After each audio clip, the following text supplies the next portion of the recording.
Hello gamers from around the world, this is Boxenberger, the video game enthusiast from Germany, and I would like to welcome you to a Saturday episode of the World of Gaming. Dutch, unfortunately, we had to miss our regular spot this Thursday, simply for work reasons, right? Yeah, unfortunately.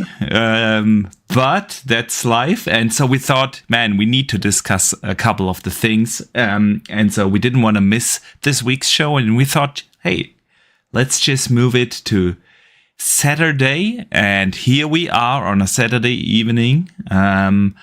And I can't wait to discuss a couple of things with you, Dutch, but let me first welcome our awesome community. Welcome to everyone who is joining us already live in the chat. And of course, a big welcome to everyone who listens after the fact, either here on YouTube or on Spotify, Apple Podcasts, wherever you are listening. Welcome. And Dutch, I need to shout out the lovely people of Georgia, because Dutch, we have been growing massively on Spotify in Georgia. Okay. We are under the top 3 entertaining podcasts on Spotify in Georgia right now. Okay.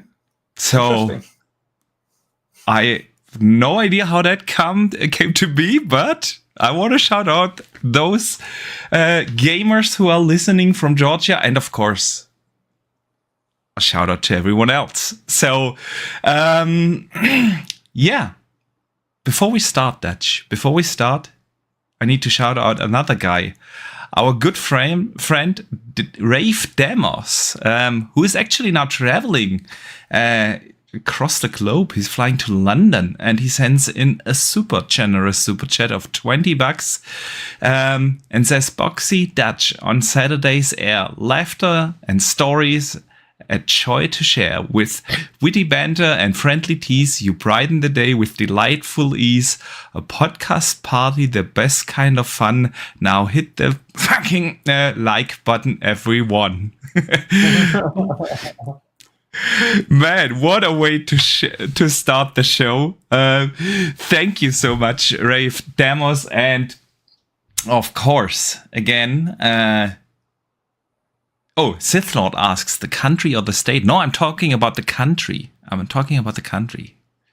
don't get analytics breakdowns to states in the US.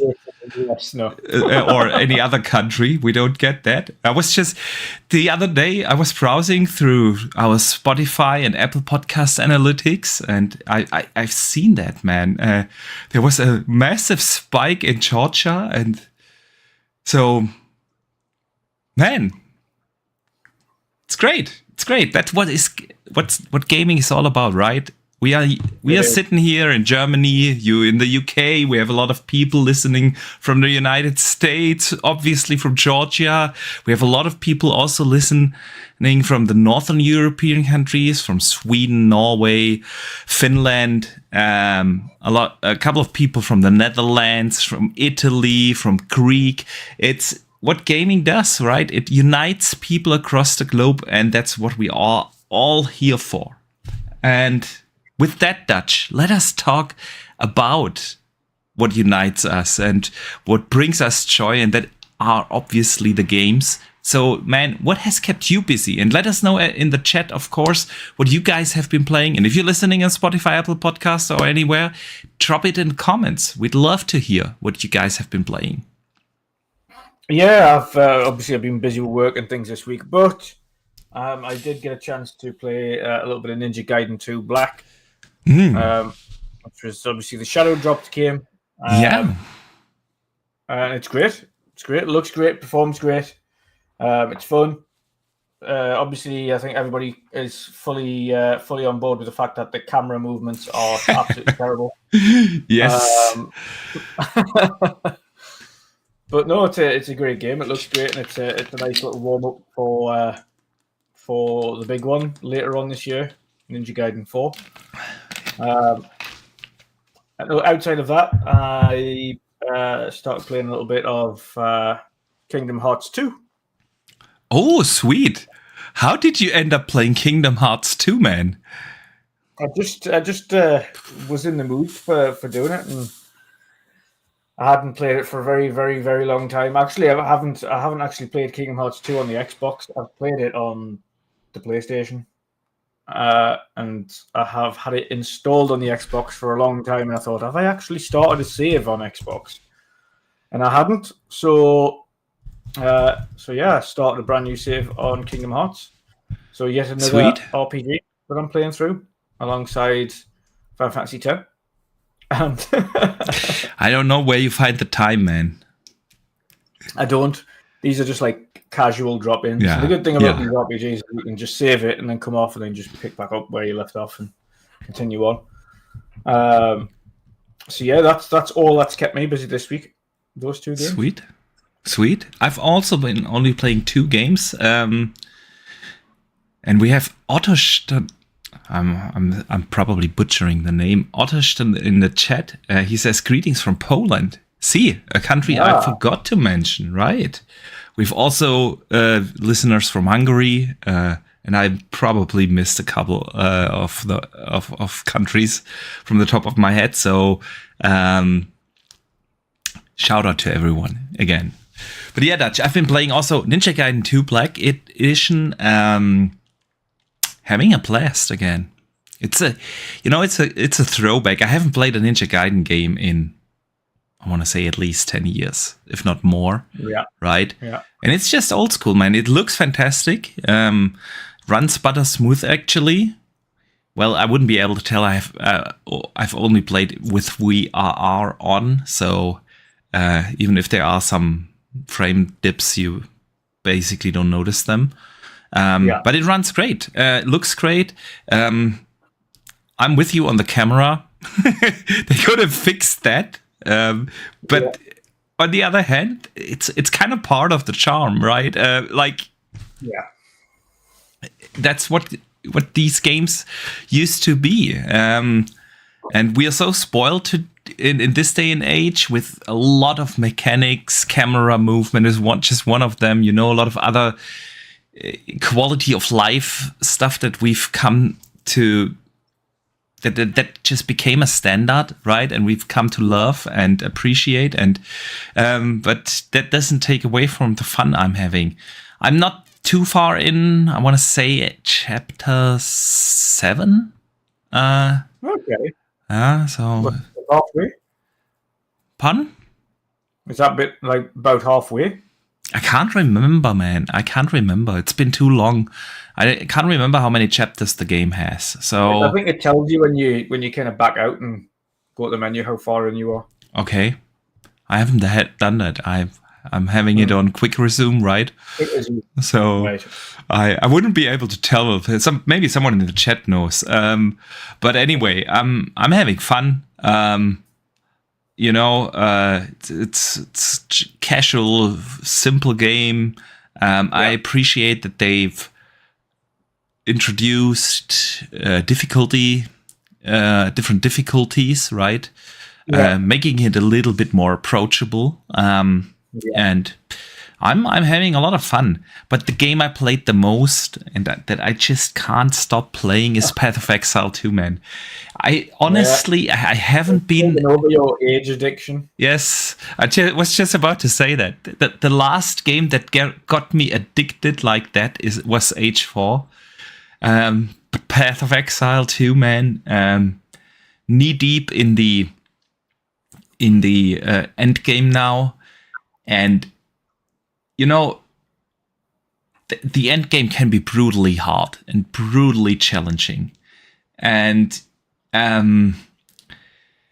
so I tried to look up, what you usually do is then you start looking up build guides for the class you're playing. And I found a couple of great builds, but none of them seem to properly work for me because at the end of the day, they all relied on one special ability that one certain equipment item, I don't know, if I'm playing as a sorceress, for instance, your wand has to have this attribute, and without that the whole build isn't really properly working. And you find a lot of great builds online, And so I sat down the other night, and it took me 3 hours. I spent 3 hours like really optimizing my skill build, and suddenly I'm annihilating everything. Man, I found such a beautiful build that works like perfect for the things I'm having. The way you know the way how the end game works is basically you have different maps, and you have an infinite like overworld, and you have different maps on that overworld that you can go in, and every map can get like certain events. You know, some maps contain a boss, some maps contain like a hell race, some contain certain other challenges, and you get different kind of rewards for it. And you can always more or less choose how you want to play them, because you find something that is called waystones. They have certain tiers, and when you place a waystone tier 1 on the map, it has a certain difficulty, tier 2, tier 3, and so on. You get the idea. And it was stuck at like somewhere in between. I could do tier 3 maps. With luck, sometimes I beat a tier 4 map, but that's where I was kind of stuck. Then I did this optimized build that I came up on my own, right? And now I'm blasting right now through tier 8 maps. You kind of have to level those up. You can't just go to whatever you want, because you need to find the waystones. You need to beat a certain amount of tier 5 maps to get tier 6 stones. And when you have then tier 6 stones, you need to beat a certain amount of tier. So you have to kind of grind your way up. I'm now at tier 8 maps, or blasting through them. I no doubt that I could easily do now tier, and it just showed me how complex that game is, and I love that, man. I love those things when you can just dig in. And I didn't find any new loot. I didn't change any of my equipment or attributes. I just optimized my skill tree, and I jumped from tier 1 to tier 8 now, and it's amazing, man. I'm loving it. I'm loving it. Having a blast. Can't stop. I've missed out one as well myself, actually. Sniper Elite Resistance. Oh, right. That's in Game Pass. But are you going to play that? Yeah, I've played it today. I've played the opening 2 chapters. Opening 2 levels, should we say. It's just more Sniper Elite. Yeah, that's my thing. I've never really gotten into the series, man. I don't know what it is. It's just not my jam. It's just an objective-based military shooter that's significantly different to Call of Duty that has X-ray kills. So, no, it's good though. It's good. I've played a little bit on the previous one, Sniper Elite 5. I played a little bit of multiplayer on that before, and that was funny. Yeah, obviously Invasion is funny as well if you invade your friends when they're playing. That's hilarious because, of course, they're trying to do their objectives in the campaign, and you can really fuck that up by killing them repeatedly whilst they're trying to do the campaign. Sweet. Of course, you can turn invasions off, but it is funny if you let your friends just invade and kill you. Okay. Nice. Yeah, I've seen a couple of people play that actually in my feed. So yeah, but it's never been. Plus, you get an achievement for shooting Nazis in the balls. So I mean, that sounds lovely. Yeah. All right, let's see what the community has been playing.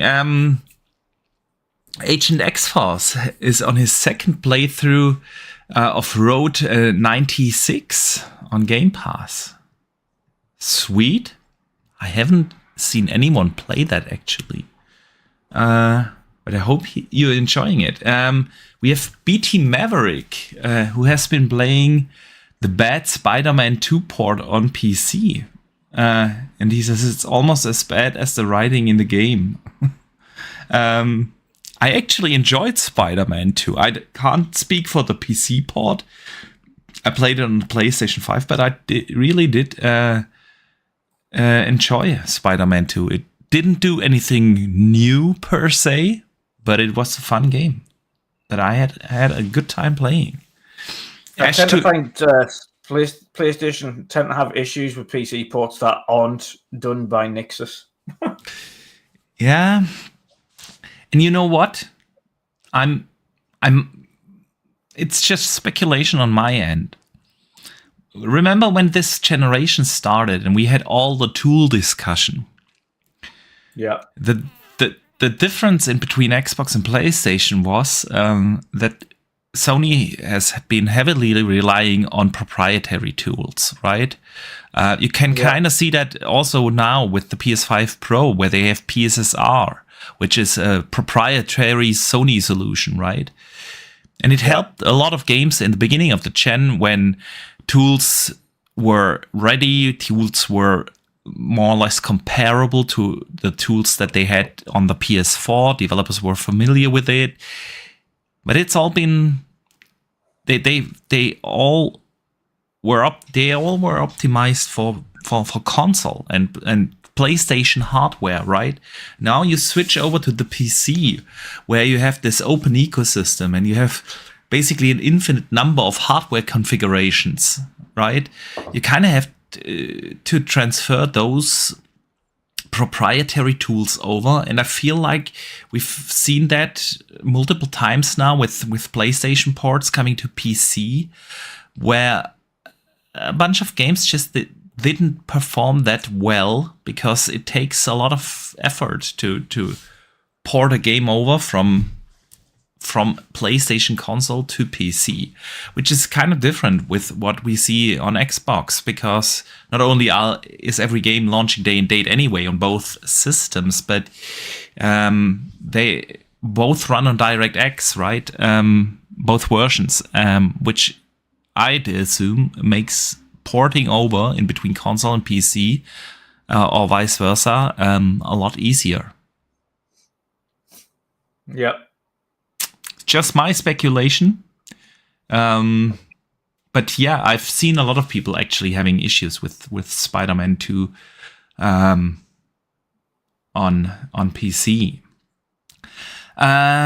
Parasite has been playing Killer Instinct on xCloud, he says. And he gives us a big update. His baby girl will be arriving within the next 2 weeks. Man, nice. That is exciting. I hope everything goes well, but I'm sure it will. Happy for you, man. Happy for you. All right, Dutch. Let us talk about some of the news of the week, and let's start with Sony, since we have been on the subject already, right? There have been changes at Sony. And I'm not just talking about all the game cancellations that have been going on lately, but we'll probably talk about those as well, because apparently earlier today we learned that other things have been cancelled, more things have been cancelled. For instance, GT, the Gran Turismo PC port, which is kind of weird that it doesn't stop at games as a service titles. But the big news of the week was that Herman Holst, who has been co-CEO, or I don't even know what his official title was. He has been running the show with Hiroki Toki, or I'm always bad at pronouncing these Japanese names, but he has been, I don't want to say demoted, but I don't know a better word. Kind of. But he wasn't essentially co-running the entirety of PlayStation, and now he's looking after the studio. Exactly. Yeah. So he's now reporting. He went from where Phil Spencer used to be to being where Matt Booty is. Exactly. Exactly. That's probably the best comparison. He was demoted from Phil Spencer to Matt Booty, right? Yeah. So he now reports to Nishino-san, who is now in sole charge of all PlayStation activity and Sony Interactive. And I have a couple of thoughts on this, but I want to hear yours first. What did you make of this? Why is that happening? Is it that the co-CEO role was just not working? At the end of the day, you always need one guy to call the shots. I remember us talking about this when they announced that they have now 2 Phil Spencers. On the same level, that this can't work, and I've not seen a single company where this works. At the end of the day, you need to have a clear escalation pyramid, and there at the top sits one guy who makes the ultimate decision. Is it this just didn't work? Were they not happy with what he did with PlayStation, the games, the ecosystem, or what are your thoughts, man? Yeah, I mean, before even when Jim Ryan left, and before he even announced anybody, or when they were announcing kind of who would take over, when Jim Ryan was kind of ultimately bowing out and slowly but surely sinking things. Yeah. We were kind of mentioning who would be the best place to take over, because I don't think anybody within PlayStation was in the right place to do that. And we mentioned Herman Hulston, but then I thought, well, no, because ultimately I don't think Herman's always been kind of more of a very quiet guy in general. And even as a studio boss, he's been relatively kind of in the back end. He's not really been a forward-facing studio head like some of them have been. Yeah. And then you have to look at Neil Druckmann. You think no, because you don't want some of your more creative studio bosses being taken away from that and then going to May I jump in here real quick? Because you bring up a great point, because being a good studio head, being a good creative guy, doesn't necessarily mean you are up for running an entire business division, which is simply a different job, right? A completely different job. Yeah, entirely different. And so when I looked at PlayStation previously, and I was looking at all of the different studio heads that they had available to them that could potentially go up, I didn't think it would be right to send any of them into that job. And I said that when we originally discussed it, before Herman Hulst even took position. And I looked at them all and I thought, well, no, you don't want Herman Hulst stepping away from Guerrilla Games, because ultimately I think Guerrilla Games would be better if he stayed there. You don't want Neil Druckmann going away. You don't want Cory Barlog going away. You'd rather them stay there and remain creative and stay in the best roles for them. I mean, it's the same on the Xbox side of things, right? You wouldn't want Todd Howard to move away of creating great games, right? No. And you wouldn't want any of the studio bosses essentially going up, because they're there to help create great games, not to manage other studios to create great games, because they don't have the creative endeavor to do that. Kind of takes away from that onus. So you have to play. The thing with Microsoft is that they've had some people more that have been not studio heads, but have been people that have worked on the engineering side, of people that have worked on kind of some part of the development process, but not necessarily being studio heads, that have ended up going up the pyramid.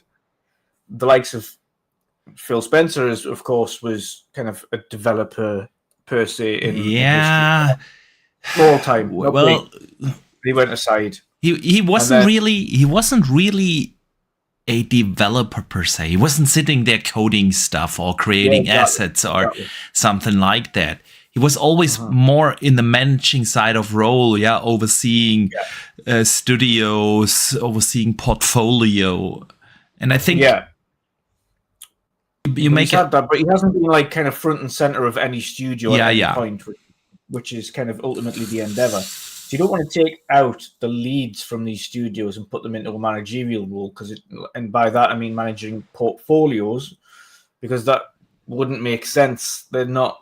That's not what they do. Yeah. They can manage teams of creatives, and they can help create those creatives become more creative and put forward suggestions and action point XYZ. Provide the necessary resources and so on. Yeah. Handling timelines, budget, and so on. Would not want them in positions of authority when it comes to a portfolio of studios and managing studios and their deadlines, etc. Because that's not exactly what they're gonna do. And quick shout out for people in the chat who will go and jump over to my channel. I am not live today; it's just this one. So I was just typing that in the chat, but you were quicker than me. But ultimately, my thing was, it's nothing against Herman Hulst. I just think he was never the person to jump into that role, and he shouldn't have been put in that role. I think he's best suited, not even in Matt Booty's role. I think he's best suited being back as a creative head at a studio. And I think ultimately, if there was a possibility of him going back to Guerrilla Games, I think he should take it, in my opinion. But we've always had this exact same thing about Matt Booty and thinking he's the right man to oversee Xbox Game Studios as a kind of group manager for Xbox. When Phil got his promotion and ultimately, that will always still be slightly debated and different managerial methods and things like that. But it's now the problem PlayStation have got now is the people that they've got at the top are not really game industry guys.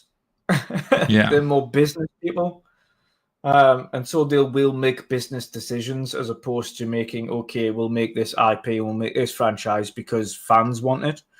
Now they'll go, well, we're going to make this because it's best suited financially for the company and makes more sense financially for the company to do so.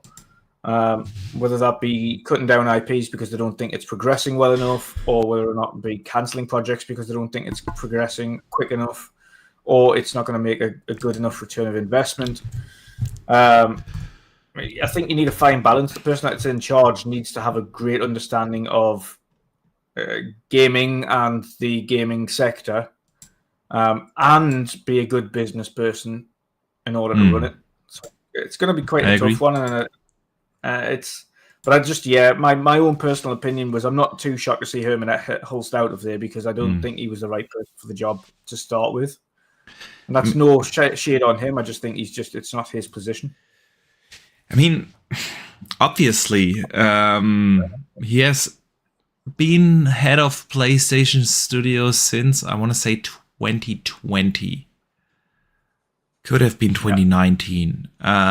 Something in that ballpark. For the last 4 or 5 years, he has been in the position, not being head of Guerrilla Games, but being the head of PlayStation Studios worldwide, was promoted under Jim Ryan into that position.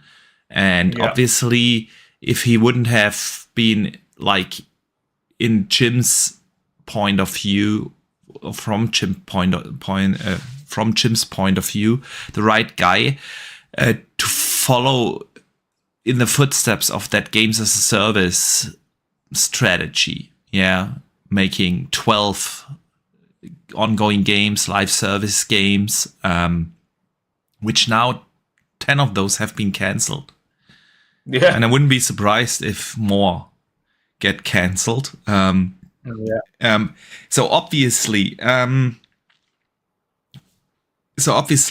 this strategy didn't turn out, and it was under his position where these decisions have been made. And then he got promoted summer last year to head of PlayStation for the lack of a better guy being there, right?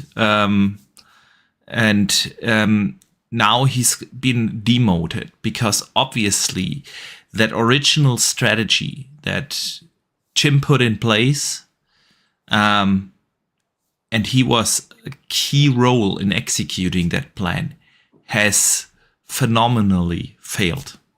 obviously, PlayStation has wasted a good half of this generation making games with a vast majority of their studios that will never see the light of day. Yeah? Mm-hmm. Yeah. And this is... If all those studios would have been creating the games that they actually wanted, we've talked about this a couple of weeks ago when for instance, the Bend Studio game got cancelled. They literally were out there saying, "Hey, we wanted to make Days Gone 2, but we're not allowed to. Yeah, we only sold 8-9 million copies. It was a massive failure in the eyes of Jim Ryan." And even though the fans were there and were asking for a sequel and the studio wanted to make it, he was one of the guy who executed that plan to not do... I'm taking now the example of a Days Gone 2, but it's a blueprint for a lot of other studios as well, right? He was the guy who executed on a plan. And now they've wasted many years developing stuff that will never see the light of day. They've wasted hundreds of millions of dollars. Concord was $200 million alone, right? And that's not even including the price of the acquisition of the studio. So obviously, this is something where he has to take charge for, right? So I'm honestly a little surprised that they still let him continue in that position. And then there's the other thing. He wasn't the sole head of PlayStation. This weird constellation of having two guys being in charge, more or less equally, right? It's just a weird situation.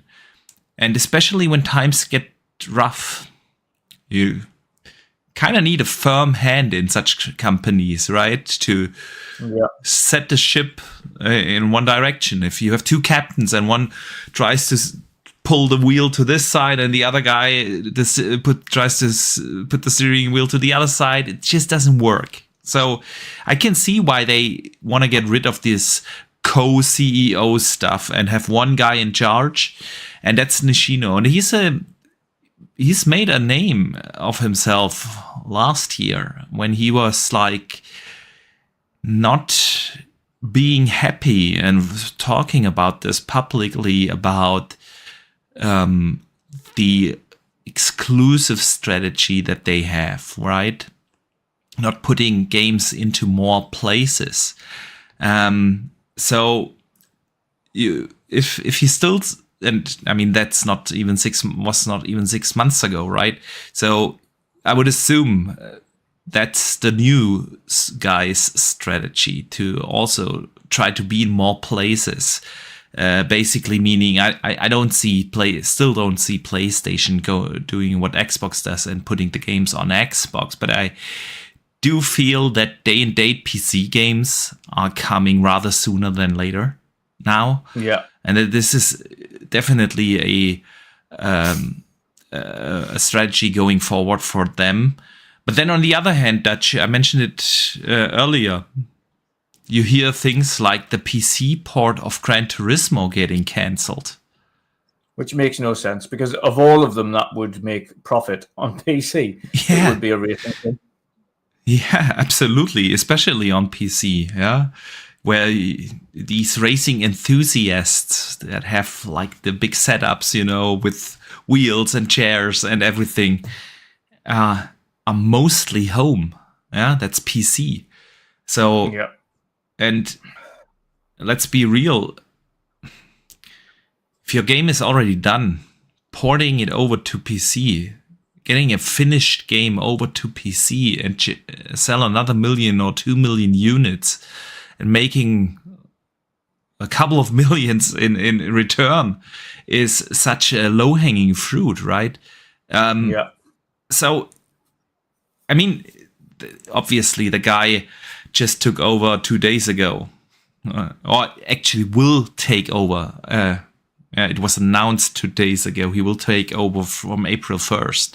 So we can't see direct correlation. But yeah, Herman Holst demoted after being responsible, being one of the guys responsible. It's not his sole responsibility. I know that there has been Jim Ryan and a bunch of other people we don't know because we don't know everyone who is in charge in PlayStation, let alone Xbox. We also only know a couple of guys that are publicly present. But yeah, he has been in a key position, head of worldwide Sony studios, and they have not set them up for a good second half of this generation, because in the beginning of this gen they have still been earning, Jim Ryan has still been earning the fruits that Sean Layden laid out, right? That's what they have been living off in the first 2-3 years of this generation. And now we can see in the 4th year, last year, besides Astrobot, no first-party exclusives. A couple of money-headed deals like Final Fantasy, but besides Astrobot, nothing. And this year, Ghost of Yutei, and besides that, nothing. Right? Yep. And we don't even know what next year is going to be like, because Intergalactic and Wolverine are probably not even 26 games. And almost every other studio has to start from scratch now. And so we were Speaking of strangely co-studio heads, multiple people inside of one business. Of course, only I think it was last week or the week before, Insomniac announced that their CEO was stepping down and that they would have 3 studio heads.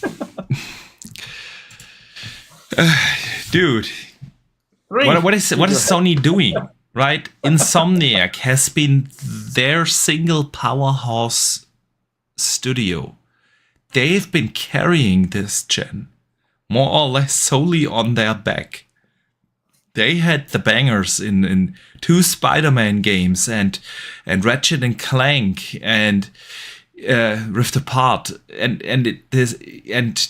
they have been working like a well-oiled machine, right? And now they're messing that up. Also up. I'm not saying it's already messed up. Maybe it turns out to be a good thing. Yeah, they have, 3 projects and 3 heads for that, but something's clearly not as oiled as it was, though, because they went from pumping out like multiple games in the space of more or less yearly basis. Yeah, to being quiet, to having multiple leaks from the studio for Wolverine. Now the guy's retiring, so they've got 3 studio heads in there. So they're dividing the studio up into 3 mini studios in order to cover all of the different development processes for all of the different Marvel games that they've got ongoing. Like it sounds and looks like it's being stretched bare thin in order to get the work done at Insomniac, and it's clearly causing issues and delays on the development pipeline. It's just like PlayStation's just really, really strange this gen. Like you say, a lot of it's just the games that have released at the beginning end were predominantly all of the stuff that was greenlit and approved for by Jim Ryan. God of War Ragnarok was greenlit under Jim Ryan. Horizon Forbidden West was greenlit under Jim Ryan. They have been. It is. So it's just a really strange predicament, and we have to say it because it is somewhat relevant, but Microsoft not being competitive and intentionally, and now that they're porting games over to PlayStation, what real incentive do PlayStation have to be competitive now? Yeah. What incentive do they have? That's a good question. That's the good question. It is gonna be tough because we all know how long development cycles are these days, right? And after 4 or 5 years canceling games and having the studio start a new project from scratch means we're not going to see the next Bend Studio game before 2030, right? Yeah. And all the others.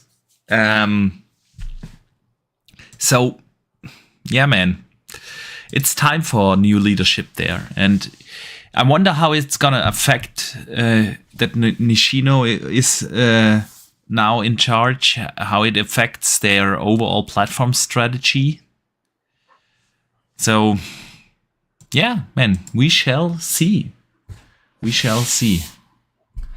All right, Dutch, let us move over from PlayStation and bring this conversation over to Xbox. There's plenty of Xbox things to talk about.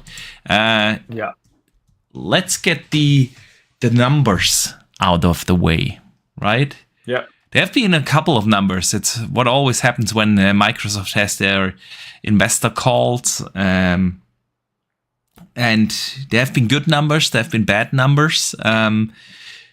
So hardware sales declined once again over the last quarter, 29%. I mean, it's become like a regular thing to report. I feel like we've been, for the last 3, 4, 5 quarterly earnings reports, we've heard this always more or less about 30% plus minus in decline of hardware sales. We've also learned that in December, Microsoft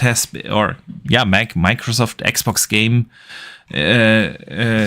Gaming Division has been the biggest publisher, the number one publisher in the world, with making almost $500 million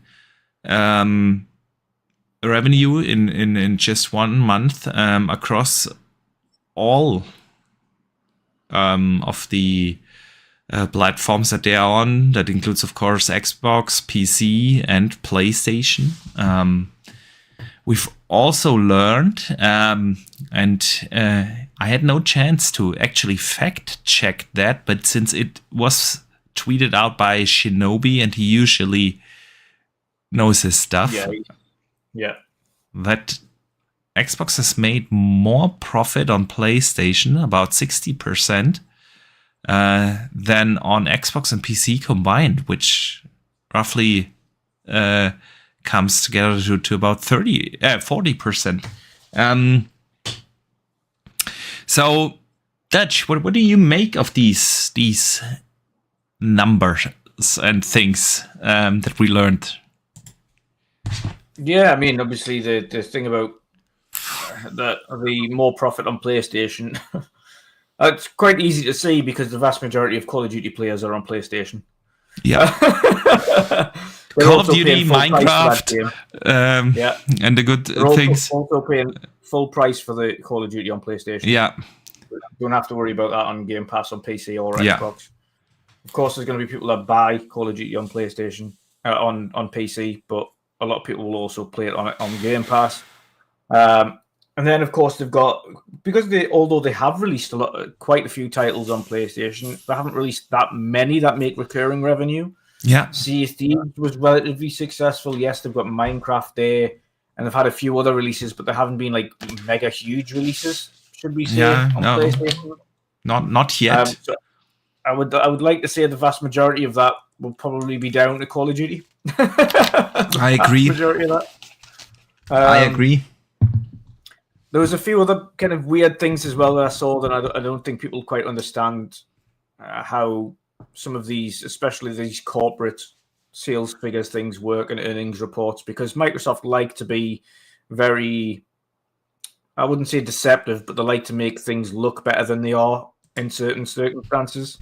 So they mentioned that Game Pass PC has grown by 30%, but if you have a look at the actual amount of Game Pass users that is compared to the console players, you're talking there's probably around about 27 million, maybe 28 million console players have Game Pass. Let's say 30. But even then, the remaining is PC, which would only put it in the couple of million mark. So if you're having a 30% increase on PC players, that would only mean 30% increase on the 1 to 2 million, not on the 30 million, which would put it in the 500,000 to 1 million range increase in numbers. Yeah. Now, across an entire year, only increasing the entirety of Game Pass, because that was where the increase was, or we saw a 30% increase on PC. They didn't mention console, which means console has not grown in. No, they've only mentioned accumulated numbers.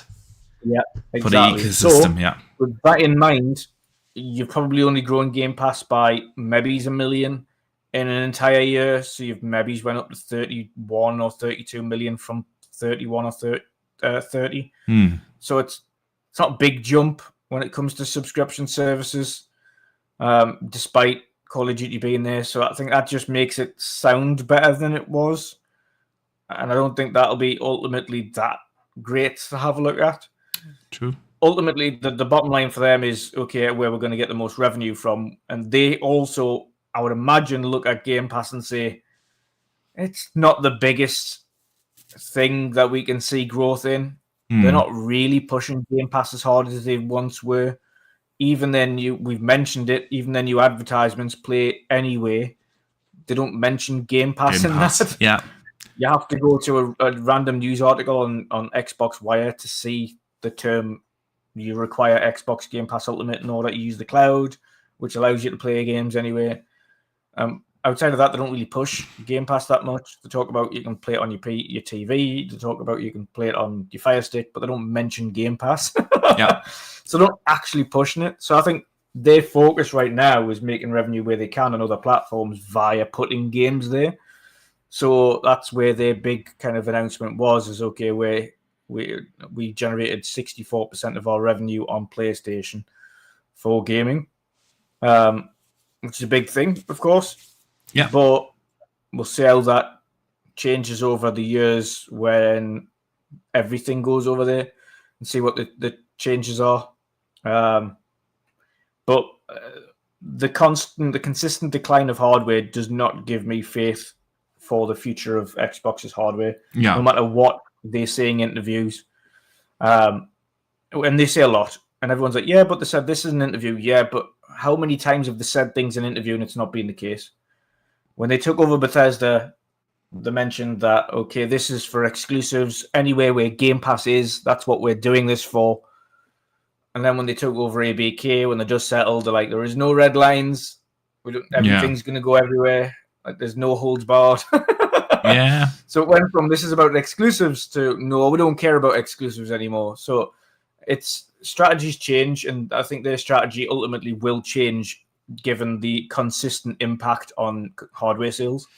Yeah, that's also my concern. I mean, we've been talking about this multiple times, and we'll probably dive into it also a little bit later when we talk about Phil Spencer's interviews that he gave.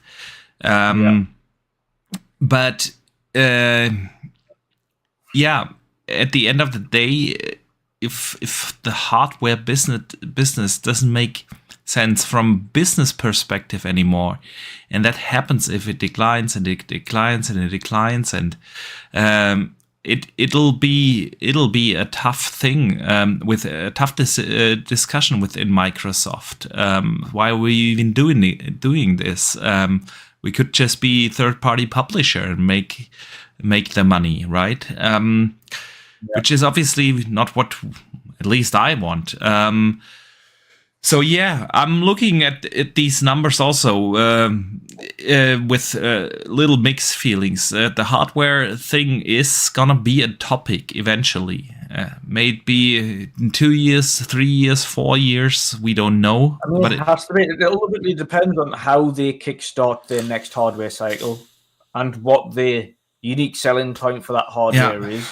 We'll get to that. We'll get to that, Dutch. But let me finish on the numbers. On the other hand, it's good to see that Microsoft or the Xbox division is making a lot of money, because I see the way I see it, what they do with their ecosystem, with Game Pass and with their Play Anywhere initiative. Even though it's just a few games mainly their own first-party games and a bunch of others that are in Game Pass. But the vision that they have and what they already do offer, going back and forth in between PC, handheld, console, cloud, wherever you want to play. I love that. I love the value that Game Pass is providing. And so seeing a company being successful for offering or probably the most consumer-friendly ecosystem right now. And definitely the ecosystem where you get the biggest bang for your buck is a great thing to see. But seeing, of course, the numbers that they make more revenue on PlayStation than they do in their own ecosystem. And granted, that's probably the Call of Duty effect, right? But nevertheless, that is so. Seeing that is makes it so obvious that more games are coming to PlayStation. And this year, we use that as a segue to talk about this, that Forza is now coming to PlayStation, and Doom and is coming day one, and soon, somewhere in spring, we know already Indie is going over to PlayStation and so on, that this trend is going to continue. These numbers obviously keep telling you that it makes, from a business point right now, short term, definitely sense for them. And so with that, they announced this week that Forza Horizon 5 coming to PlayStation 5 this spring, right? Yeah. No specific date has been given. How are you feeling about this? I've seen the community discussing this heavily this week. And it's the one thing I've noticed, that I've seen a lot of people now actually being a lot more okay with it, and especially the people that I've seen that usually dive a lot into the console wars kind of things, have been more or less like, this is coming to PlayStation, means more money from Xbox. And so I've noticed there's this shift that after the time of grief and being angry and, these different steps that you have, it feels to me like the community is now more in the acceptance phase. So how are you feeling about this? I think the acceptance phase is probably the best way to put it, because anybody who's saying, more money for Microsoft, that's irrelevance. Completely irrelevant. It doesn't take away from the fact that having no unique selling point for a console is damaging for the hardware. Yeah, just permanently. You cannot go into a hardware generation and have zero exclusives, and we know that the likes of Halo and Gears, etc., are all slated to go over to PlayStation as well. That's not only just long rumored, but it's a consistent thing that's been said for many, many months. So I'm not ultimately, like, more people play the game, great, but I'm not going to also shill for the company and say, more money for them. It doesn't affect my pocket. I don't care if it makes more money. Yeah. What I do care is that the companies remain competitive, so that both companies are held to account for their failings in both sides. PlayStation needs to be held to account for their failings this generation by having an ultra competitive Xbox.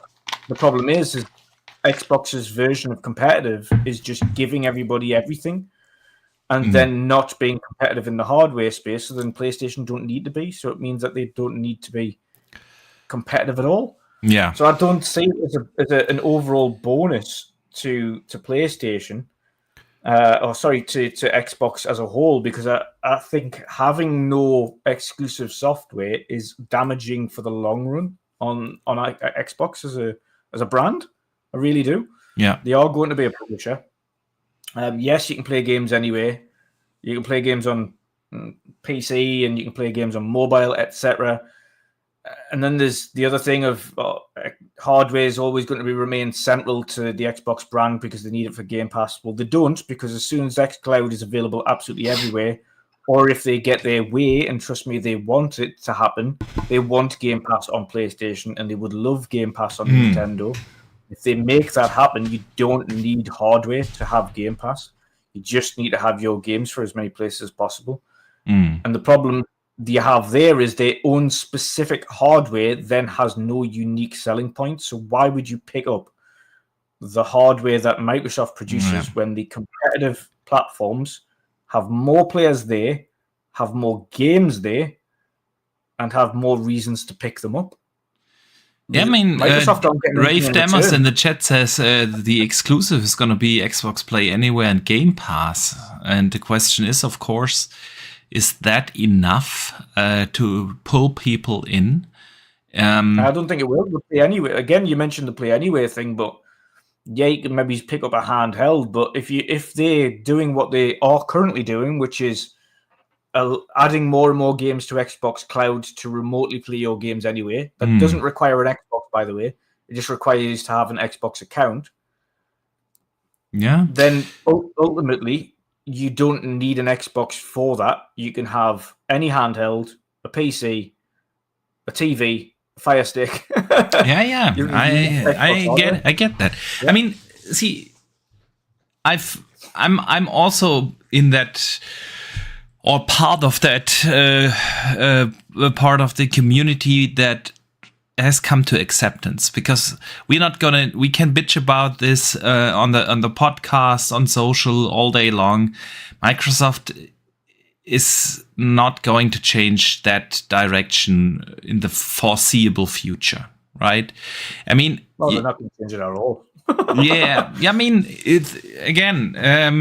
they've changed so many times their central strategies over the last 2 decades that you shouldn't rule things out. And if at any point someone in Microsoft says, well, this doesn't make sense anymore, we kind of need to go back to having exclusives because it makes more sense business-wise, they most definitely will change that. But I don't see that happening in the next foreseeable future. And we've seen. I've always maintained personally that Xbox's multi-plat strategy should be solely on their multiplayer titles or live service titles if they want to go down that route, because that is the way that makes them the most money. I don't foresee putting single-player exclusive titles on other platforms as ultimately beneficial. Yeah, I just don't see that. So I see. I'm okay with, I don't care anymore if Forza Horizon comes over to PlayStation, because I can't change it. Do I still feel that the strategy in principle is gonna hurt them in the long run, or at least I don't even know if it's gonna hurt them, but us. Yeah. That's the thing. You know, that's the thing. It's not going to hurt them. It's going to hurt us, because if that scenario that we've both been talking about, that eventually if hardware sales decline and Xbox, someone is going to pull the plug, like they did with Windows Phone, like they did with other hardware, the Zune, and right now they are slowly killing off the Surface brand, and it has happened before. It has happened before, and it's nothing that within Microsoft is a red line or a no-go, you know. So who knows? Who knows what? If the next Phil is not going to be here forever, right? I've said it before to you, Dutch. I think Phil Spencer's going to launch the next gen probably in 26, maybe 27, depends, right? But probably 26 he's going to launch that, and then eventually he will retire. Someone else is going to take over, and you never know. You never know what's going to happen then. And they just look at the numbers and, hey, this makes way more sense for us business-wise to not even do hardware. And then they are out. And then they are still going to be fine. And it probably at that point in time, it makes sense for them business wise, and they going to present even better numbers to the investors. But the way I look at this is not in how much money are they going to be able to give or provide to their shareholders. It is what is the value that we are getting as gamers. And a lot of people have been saying, consoles are dead anyway. And I'm telling you, it's just me, but I remember very vividly the N64 days where everyone was claiming consoles are dead. This is the last generation. And see what happened then with the Dreamcast, when the Dreamcast died off and Sega. And then, this is the end for consoles and nobody needs them anymore. And consoles have been dead for the last 5 generations, according to some people. So I don't think consoles are dead. Are they? No, is absolutely not. Is it a super growing space? Also not. If you look at the last 3 generations and you accumulate all hardware sales across Nintendo, PlayStation, Xbox, and the Ouya, don't forget the Ouya, you always end up somewhere in the ballpark of 250 million. Plus minus a little, and that number is not significantly growing. It has been shifting. The Wii has been super successful, a lot of hardware sales there. The OG Xbox, not that much. We had the 360, where they ended up at somewhere ballpark 90 million, right? Then the Xbox One ended up 65 million. Nosediving that, but the PlayStation 4 sold 30 million more. But at the end of the day, if you add all hardware sales up, you're always in that ballpark. Yeah, so I get that it's not a super growing business. That doesn't mean that it's dying off. Nope. But if the console space, we don't have Sega doing hardware anymore, right? So we look at Nintendo, Xbox, PlayStation. Nintendo is somehow in their own space, and Sony has been trying to get into the same position like a Nintendo, which is just, they can do whatever they want, right? And they are gonna sell the hardware. But if you look at them, what they do, they cherish very much their IP. There's no other gaming company that is so relentless in pursuing quality games for their IPs. They've never put out a bad Mario game. You can argue all day long which is your favorite, but none of them are bad. Or Zelda. I'm not the biggest Breath of the Wild fan, but you can't argue about the quality and how they tried. They're kind of like Disney, very protective about their IP, right? And very, very, very closed ecosystem. And they've been successful with that.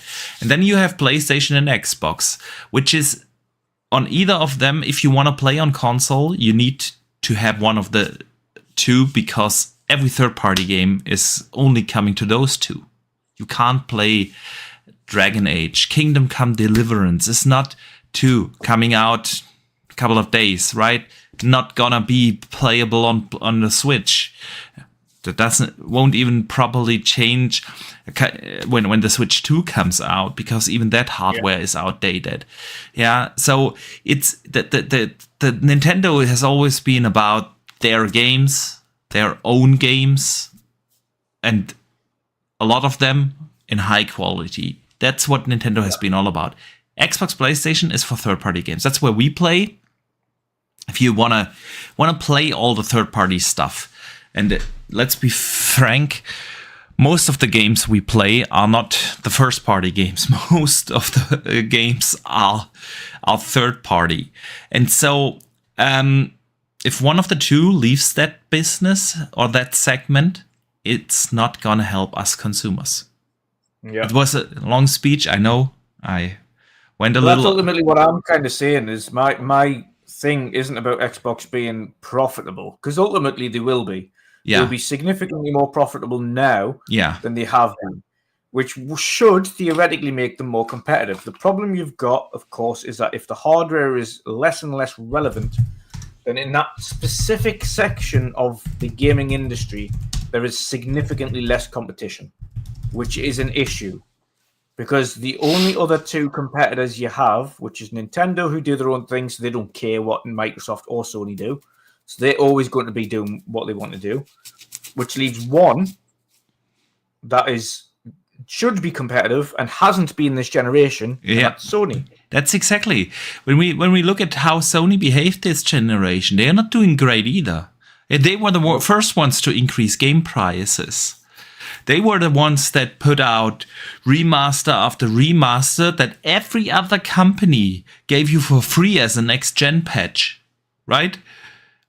The Xbox, I can't think of, maybe I'm forgetting one, but I can't think of a single Xbox game that did this remaster thing. They are obsessed over there with selling you remasters that are a next-gen patch. Not even Ubisoft or EA has been doing that. Yeah? Even they gave you the Assassin's Creed Valhalla next-gen patch for free. So, and then we have this super empty and dry roadmap. Because they were thinking, hey, people are gonna have to love Concord because it's us publishing it, right? And now if they cancel 10 games and wasted 5 years where they could have delivered great quality games to their customers, which they are not able to now. And so they are not doing well either, but they are still selling the hardware and ecosystem because people love to play Fortnite over there and people love to play Call of Duty over there.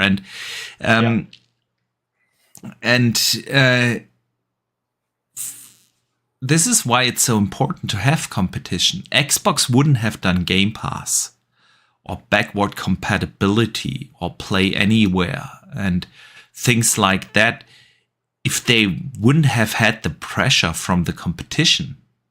Yeah. Why would they? Why would they, right? So competition is what drives or brings value to us customers. And this is what I'm seeing right now. That is this is how I see it, that Microsoft, Xbox is jeopardizing competition. So they will be fine. The question is, will we be? And I'm a little skeptical there. But let us use this as a segue into the next topic, because Phil Spencer gave a couple of interviews this week, and on Game Attack Radio, and Destin had him on, and he said many things, but one of the things that were quite interesting that he mentioned on I forgot whether it was on Destin's or Game Attack Radio. Sorry for that. It doesn't matter. He was asked about this multi-platform era and strategy, and why should you buy an Xbox in this multi-platform era? And he said, yeah, we want to win on console or hardware capabilities. And so he double dip down. We are committed to hardware, yeah. And I believe him. I thoroughly believe him that Xbox is committed to hardware in 25. I have no doubt about that, because sometimes people misinterpret when we both argue about, but will they eventually drop out? Right now, I don't think anyone has the plan to do that. That's not what we are saying. But if the hardware doesn't take off, and it costs hundreds of millions to develop hardware, to support hardware, right? And if you don't sell it, and I know they always saying it's not about hardware sales, blah blah blah blah blah, which is simply not true. Yeah, it's not the hardware sale they're making the money off, but with the hardware they sell their store, and that is where they make the money, right? So absolutely, they are interested in a high install base. But yeah, Dutch, what do you think about this statement from him? So they want to win on capabilities. What do they need to provide in hardware for it to be? Because you always say that, yeah. What's the unique selling point of a hardware if you don't have exclusives? Yeah. So, and the reason I say that specifically, and again, why I'm kind of laughing at his statement, is that the vast majority of your player base on every console is casual, not hardcore. The vast majority of your player base is not hardcore, and that means that they're not the ones specifically buying everything you put out as a publisher. They're buying it predominantly because there's more players or more of their friends have that specific platform. PlayStation remains that segment because more people in the market have a PlayStation. So when someone picks up a console for the first time, they ask their friends what they have, and depending on how many games or how many consoles their friends have, they go, okay, the vast majority of my friends have PlayStation, so I'll pick up a PlayStation. And ultimately, that's where it lies. It's got nothing to do with exclusives. There's been many times in the past where I've asked people who own a PlayStation, have you played this PlayStation game? No. Have you played this PlayStation game? No. Have you played this PlayStation game? What do you usually play? I usually play multi-plat titles. Yeah. That's it. Standard, casual, multi-plat titles. So when it comes down to Phil Spencer saying, we want to win people on the hardware down to its capabilities, the vast majority of casuals don't give a flying shit what it is capable of doing. Can it play the next FIFA? Can it play the next Call of Duty? Can it play Fortnite? Can I play all the games that I play now? Are they going to run better? Don't really care, to be honest. The vast majority of people still don't have a really decent 4K TV. Never mind anything else. A lot of people play on monitors these days because it's cheaper to get a monitor than it is a TV. There's so many kind of little smaller factors there that you have to think of. And I appreciate it as a hardcore person who loves technology that they want to bring the most capable machine out there, but they tried the power game this gen. They didn't win. They tried it with the One X. Yeah. It didn't make a difference. We've seen that before. Yeah, absolutely. I'm with you. Comes down to is in the console space, and like you said, if you are interested in power, in pure hardware compute power, you go to PC. You go to PC, right? That's not what consoles have been about ever. No console. I can't think of a single console that has been actually sold on its power. Yeah, it has always been the convenience. That is what separates consoles from PC. It's the convenience factor to just sit on your couch, pick up the controller, and play a game, not having to deal with any of the Windows issues and PC issues that you have to go through when you play on PC. But if you're interested in pure power, you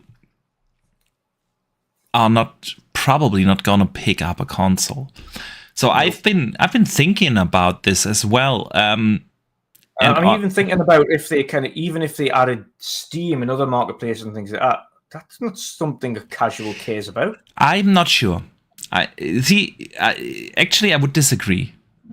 Honestly, I would disagree here because when he talks about we want that, pardon me, and what was the phrasing? We want to win on capabilities. I don't think, and I've said this before when Sarah Bond said that this is going to be the biggest leap in between console generations we've ever seen. I don't think that they are solely referring to hardware, pure hardware power. I think that they are going to and that they are going to change what a Xbox console is. Yeah, we've talked about this before, that I firmly believe that the next Xbox is gonna run Windows. It's not gonna run the Xbox OS. It's gonna have a beautiful launcher, and you hopefully are not even going to notice that it's gonna run on Windows, but it's a Windows. It runs on Windows. Yeah. Developers will not have to be able to develop different versions for console and PC. Yeah, it makes the life of developers so much easier, so much easier. And if the console, if you go truly multi-plat and you don't care where if they truly believe that they don't care where people play the games, they have to do it that way. And then they have to open it up for Steam and everything else, and Epic and everything on there. Because, hey, they don't... It's another thing that I'm kind of semi on the sidelines for as well, because opening up Steam would require not just Steam to allow it, but surely the publishers that put their games on Steam Why? also be happy Why? with that. No. I don't think so. If you run it on Windows, you are selling people a laptop. You're selling people a laptop. No, but you don't have to ask Steam. Well, in this case, they might have to ask Steam, but why would Steam say no? But I don't think that they have to ask publishers. It's a Windows-based device. It's a PC that runs Windows in a different form factor. The thing is it's for Sony, and this is what I think would enrage them a little bit further. For Sony, if Xbox did that and ended up essentially backdooring their exclusives onto their console, which is what that would be. Yeah, which is what that would be. But listen, I have the ROG Ally. I love that device. Yeah? Besides that it runs Windows. But different topic. Nobody has to ask EA or Sony or Ubisoft or any of the publishers that have brought their games to Steam whether they are allowed to run on the Ally. And if the next Xbox is a Windows device, you don't have to have separate licensing deals. If the game is published on Steam and Steam is on Xbox because it is a Windows device, you wouldn't have to ask. The only question is, where does Microsoft make the money then? Right? Yeah. Exactly. Because again, the console sells the store, and the store is where you make the money. And if people start buying the games on Steam, yes, Microsoft is gonna get their share if they sell their games. The thing is, now they're making the money if EA or Ubisoft sells their games on their store. So that is the tricky thing. But if they firmly believe, we don't care where you play as long as you play our games, you run the next console on Windows. And coming back to Phil Spencer's statement and Sarah Bond's statement about the biggest leap, they never mention that it's about pure compute power. We have the most powerful console. Nobody has said that before. They always phrase it like the biggest leap in between generations. We want to sell the console on its capabilities. Doesn't necessarily refer to hardware prowess. If they have that ecosystem, I could see a lot of people, casuals, being pulled in there, because ultimately it's gonna be the cheapest gaming laptop out there. And I know it's not gonna be a laptop per se, but it's gonna be, of course, a device under your TV. But you know what I mean. It's this device that you can buy for 600, probably maybe 700, somewhere in that ballpark. And you get to play all the games. And a lot of casuals now also play on PC. PC is also became a very casual gaming ecosystem. and you basically provide hardware for everyone, right? So I could see that being a unique selling point. I definitely could see that. It would also be this thing, everything is an Xbox. You would have play anywhere without even needing to do any work, you know? Now they have Now if they talk about play anywhere, they have to have for every game different versions, different licensing agreements, different things. If the console runs on Windows, you could be licensing out that Windows gaming OS to Asus, Lenovo, and they make the consoles. You could do a lot of things. And honestly, looking at Xbox's strategy lately, I think this is the way how this is going to go, where they are going. They will have, and that's also why they brought back the backcompat team, right? Backwards compatible team, yeah, because they now have to find a way to how to emulate all your Xbox Series, Xbox One, 360, OG Xbox games on Windows. And with an emulation there, they've provided you backward compatibility, and going forward, they will never, ever have to deal with a situation like with Black Myth Wukong or Baldur's Gate, that the game is not on their platform because everything's coming out on PC now, right? And so I could see that the only big question about this is they are leaving behind their store, because people won't buy their games on the PC store, and they lose the console store, and that's what makes them the money and the microtransactions and everything. Yeah, if you buy Fortnite skins, Microsoft makes a lot of money. If you buy a Fortnite skin through your Steam version, or pardon me, Fortnite is not on Steam, it's on Epic. Epic is gonna get the cut. Xbox is getting bagel, right? So I think that's the tricky part. But everything else, it makes total sense. And if it's not that, Dutch, what could they do hardware-wise to have a differentiator? If exclusives are not the unique selling point anymore, what do you think? That's the problem. I don't see what they could do to make it really, to make it sellable. What if they switch from AMD to NVIDIA? It'd be an interesting power narrative, but that's, again, on the power side. Okay, which one performs better? Yeah. NVIDIA or AMD? Great. That'll be an interesting thing. But do the casuals care about whether it's NVIDIA or AMD? Most of them don't even know what's inside of the Xbox or PlayStation. Yeah.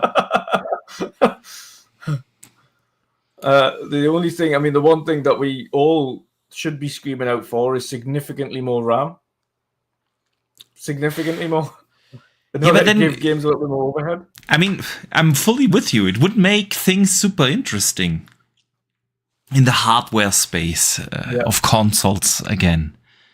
If they go NVIDIA and PlayStation stays AMD. Pardon? Yeah. And in terms of trying to sell the product to the masses. Yes, that's the thing. The masses are not going to care. They don't care if you get a few pixels more in your Call of Duties or War Zones on either of the systems. They're not going to care. The casuals the console market is heavily focused actually on casuals, not the hardcore gamers. And so I would love it. Even on PC, even those that seek the most powerful, the vast majority of them don't run high settings or ultra settings or anything like that. They're going for pure performance. That's all they want. Run their own PC. And even with that, honestly, if you look at the Steam is regularly publishing what are people playing on statistics, right? And if you look at that, the very vast majority is playing games on hardware that is significantly less powerful than the consoles. Yeah. Yeah. So this narrative that everyone plays on PC on a 5090 is ridiculous. Yeah. Many people are still on the 10 or 20 series and the lower end tiers, the 2070s, 2060s.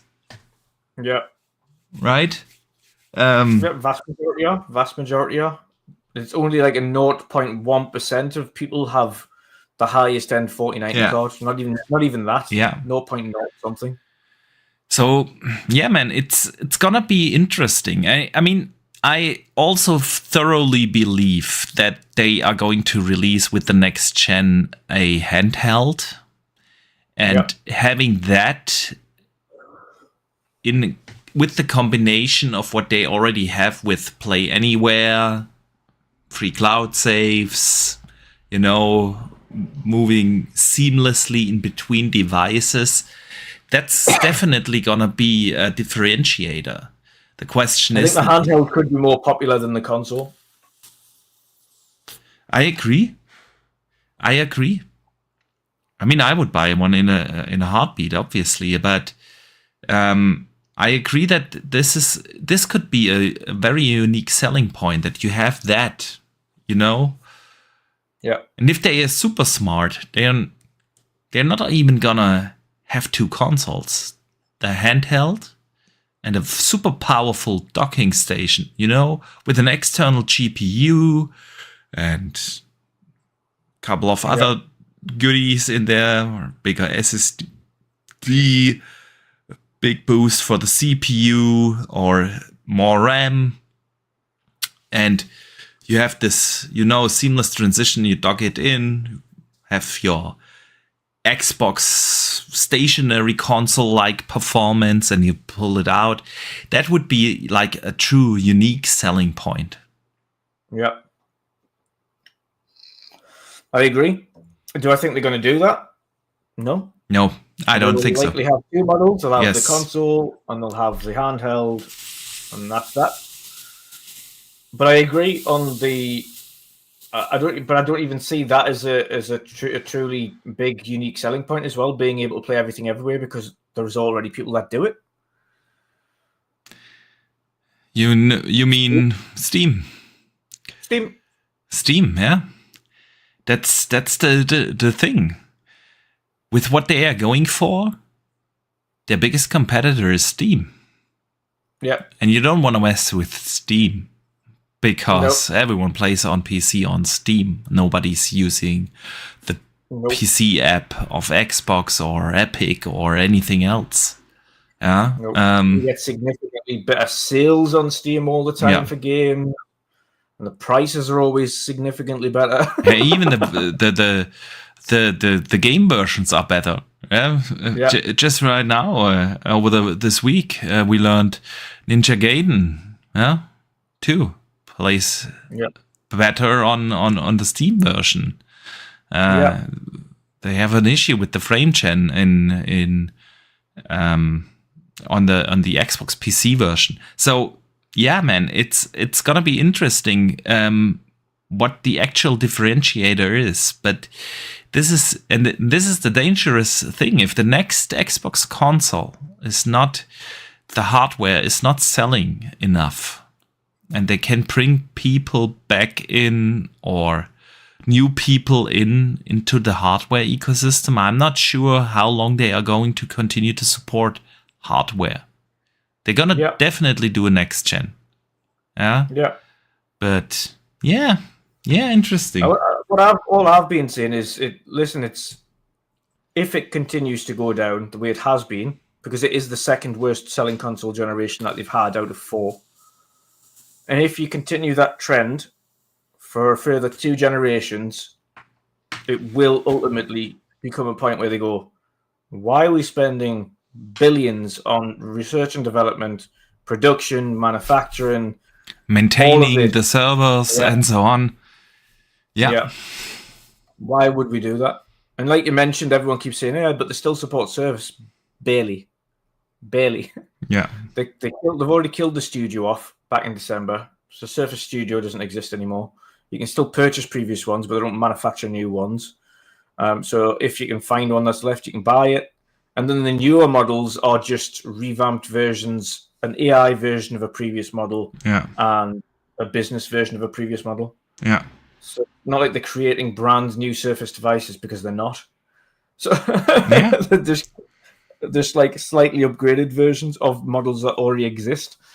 That's like putting out a Series X and then making a Series X Pro. It's the same shit. It's just the Pro version.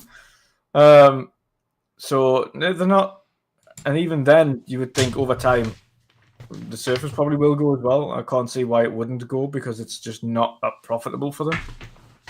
Agree. All right, Dutch. What else has Phil been saying? Phil also talked, of course, about the third-party platform strategy. He suggested that Starfield could come to other consoles, which, frankly, I'm not surprised.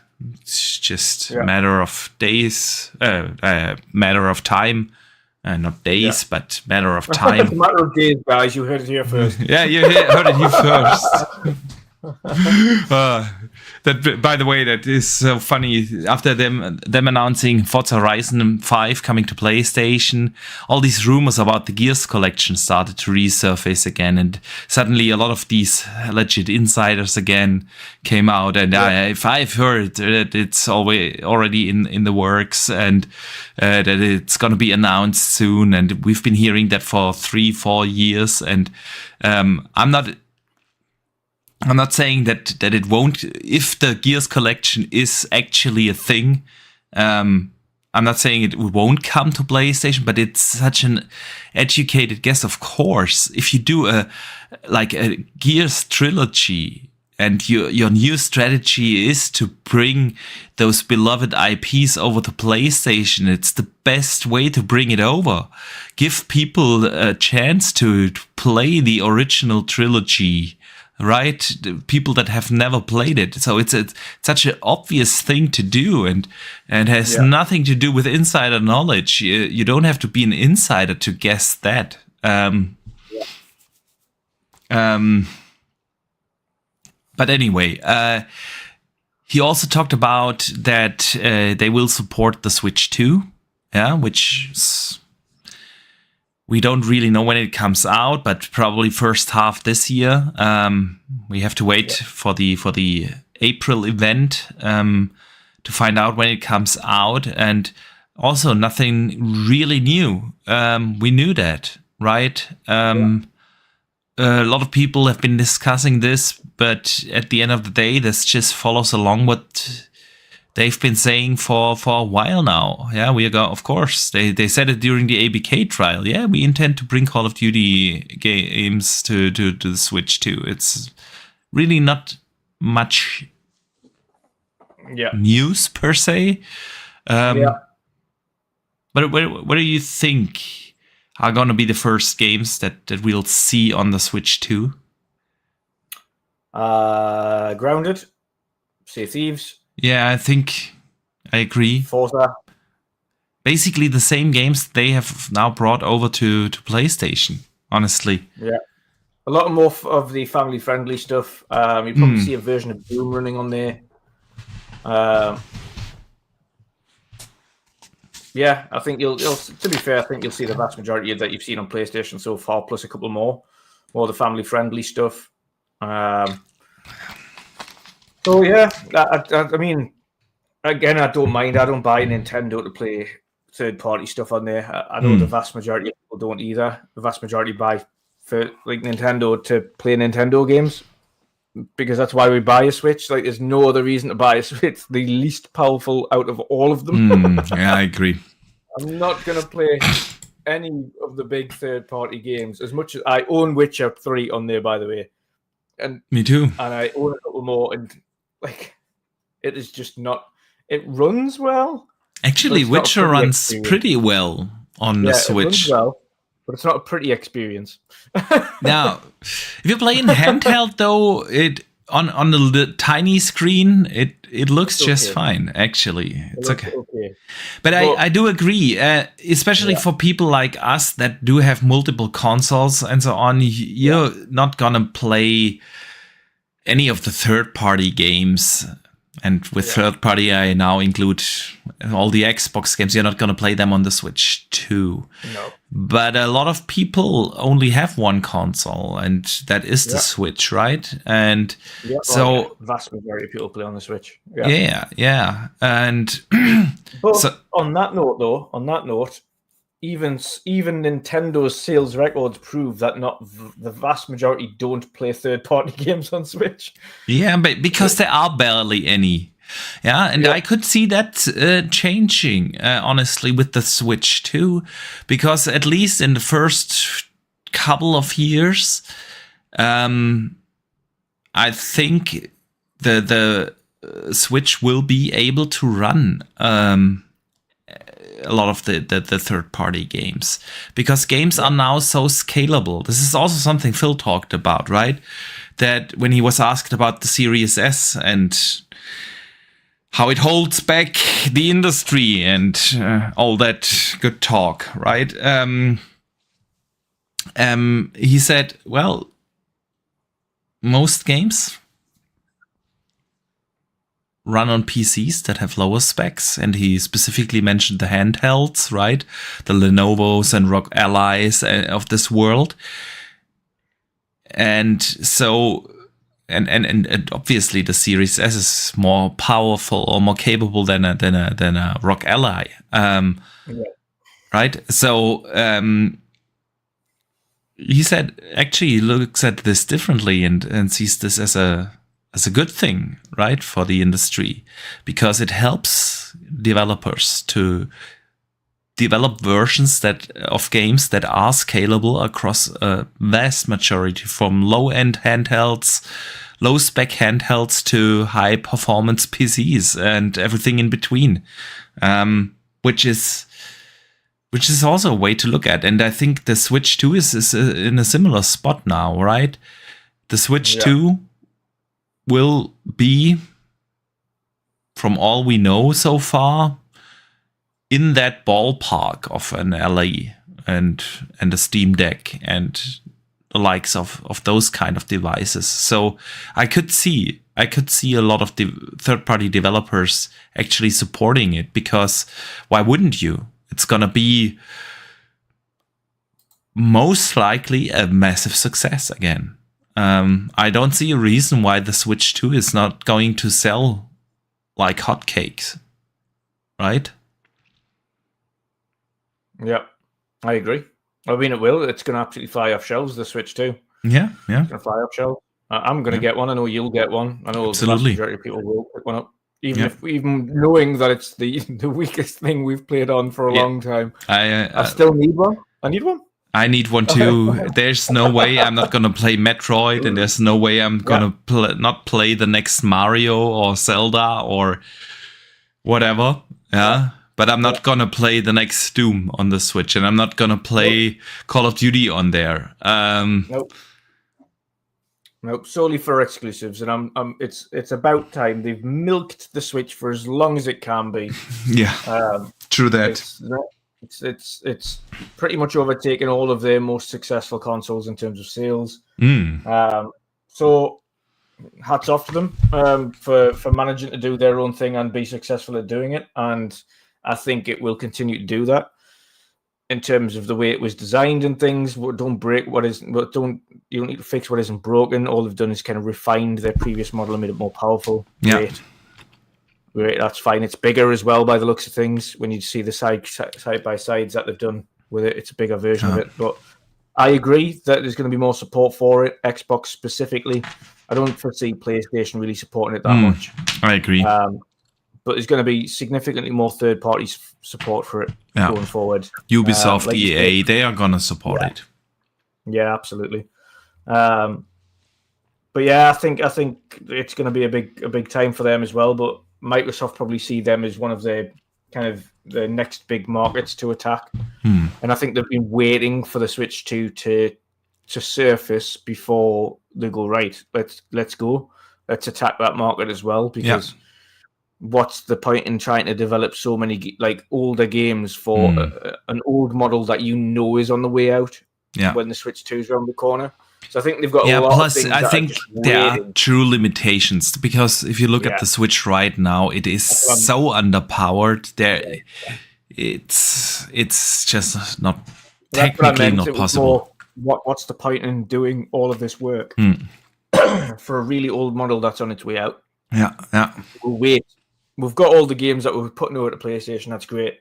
We'll wait until the Switch 2's pretty much ready to roll. Microsoft will already have dev kits. And then they'll go, right, okay, it's also launching. And I think we'll see that, by the way, on in April when Nintendo do their I agree. Their stream, a couple of Xbox games on there as launch titles. Yeah, I agree. Speaking of Xbox titles, Phil has been traveling and he has visited the Coalition. Yes. To check on Gears E Day. And besides that, we learned this week that the fine folks of People Can Fly are now supporting, or have been supporting already, the development of Gears E Day. They have been the developers of Gears Judgment, which in the community is a controversial Gears entry, right? It's probably not on par with the OG trilogy, but in itself, it's still a good Gears game, I think. And they are now supporting Gears E-Day and working on that, or have been working with the Coalition on that. So what are your thoughts on that, man?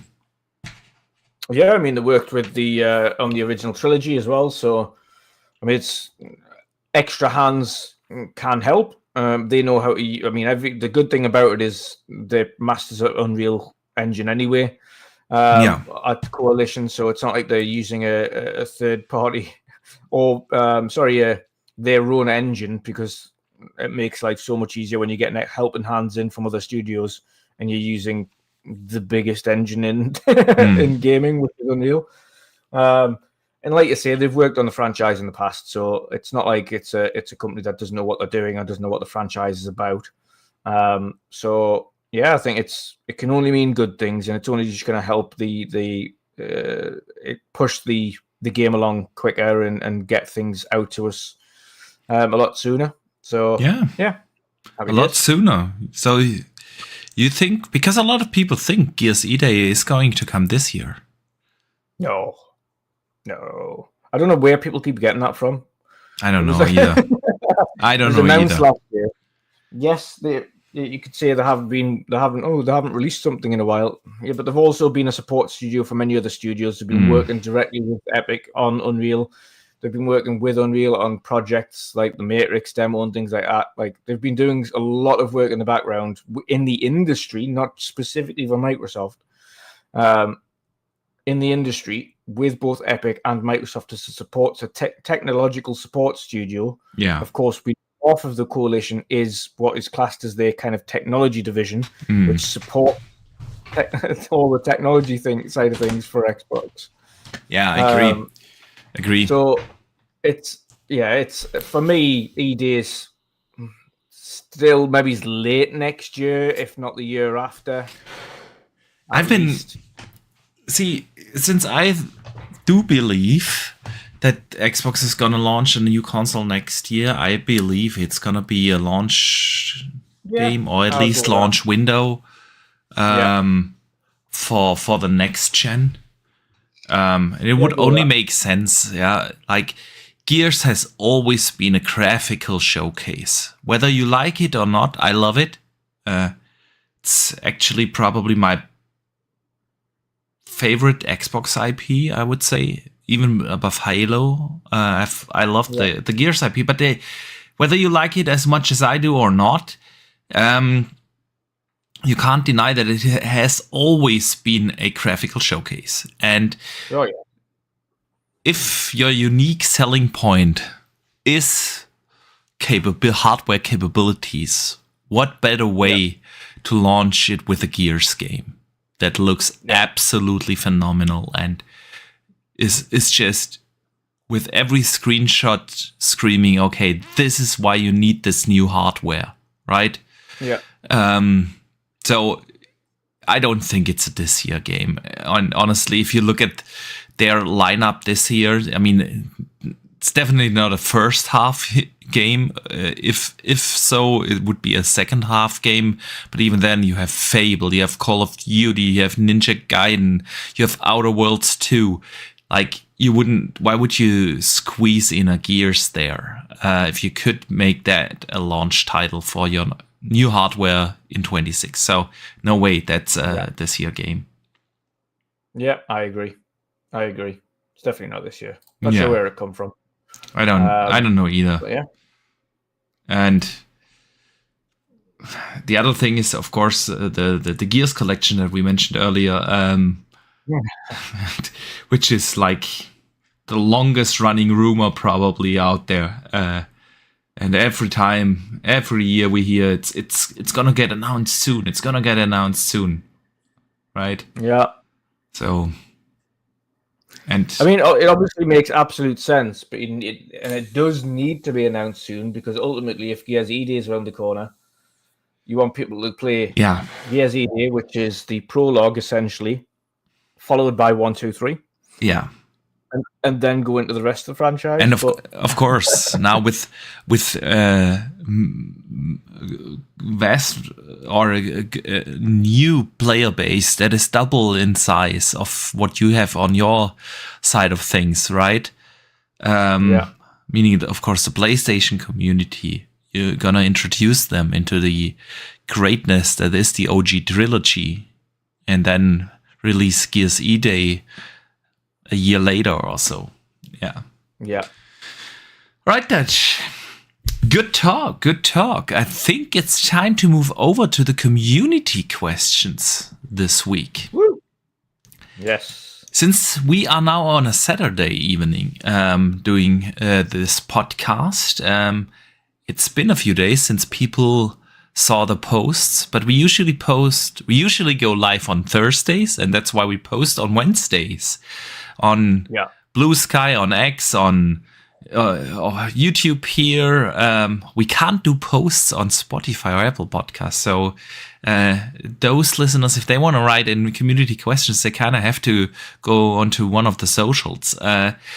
But yeah, you guys can write in questions, topics, or anything you would like us to discuss. And this week's first question comes from Pyromad, and he asks, with Microsoft and Xbox Gaming Everywhere approach going forward, their June showcase is essentially the better replacement for the main E3 show with partners and internal studios. I believe they have a better chance of recapturing the gamer Christmas in June E3 used to be, especially more so than that of Achilles' Summer Ego Fest. Maybe not this year, but I can 100% see next year's showcase fitting what I'm talking about. And honestly, Pyro, I think they are already there. They have been for the last 2 years. Because when you look at it, what E3 used to be, Dutch.